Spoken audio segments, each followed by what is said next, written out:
Ebana, Kayla ni mtoto wa Sheita, anatambulika kwa jina la Kayla Nurdin.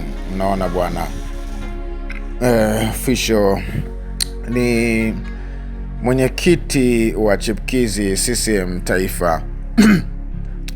Katika umri wake mdogo, mambo makubwa ambayo anayoyatenda imeleta tafakuri na mawazo mseto kwa watu mbalimbali wanaoitambua na kuichambua siasa kwa njia moja, kwa fursa moja, kwa namna moja ama nyingine.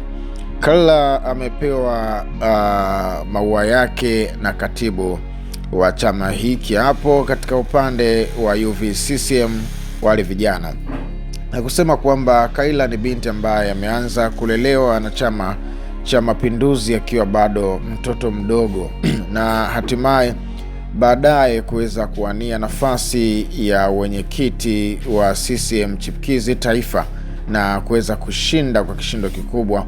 Na katika uweledi, jinsi ambavyo anavyoperform kazi zake, kwa jinsi anavyofanya kazi, inadhihirisha na kuonesha wazi kabisa ni binti aliyejipambanua kuwa anaipenda siasa, na kupitia walezi wakuu wa Chama cha Mapinduzi CCM kuweza kumlea katika maadili na nidhamu ya kiuongozi mpaka kufikia sasa hivi. Kayla Nurdin ukimweka katika sehemu ambayo anapaswa na yeye kuzungumza, hakika anaongea vitu ambavyo nje na umri wake, vitu ambavyo anavyovifahamu ni vingi sana, lakini pia ni vikubwa.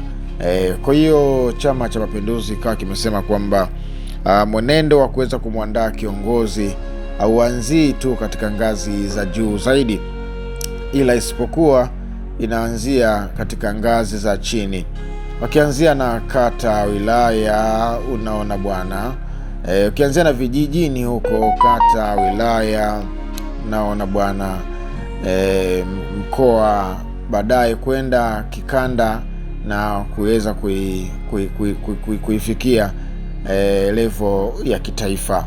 Hivyo basi amesema kwamba katibu huyu UVCCM kwamba vijana wanaandaliwa ili kuwa viongozi, hawaibuki tu, hawatokei tu kuwa viongozi. Ni process, mchakato mkubwa unafanywa na walezi wakuu wa Chama cha Mapinduzi CCM.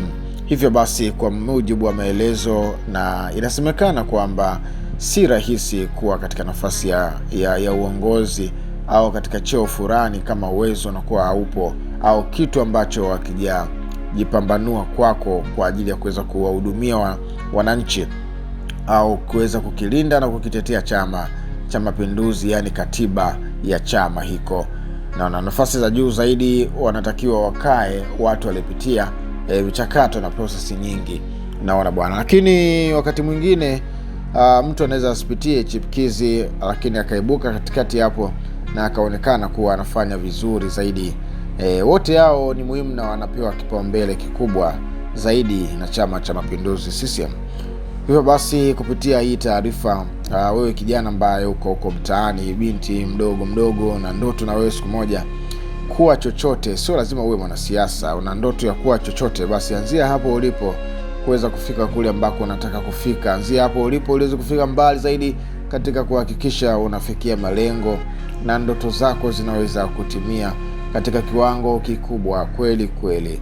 Kimsingi inabidi utunze nidhamu, ujasiri, maono, lakini pia ulisimamie au uyasimamie maono ambayo Mungu amekupatia. Na kwenye kusimamia kuna changamoto zake bana. Hadi wakati mwingine, bye bye.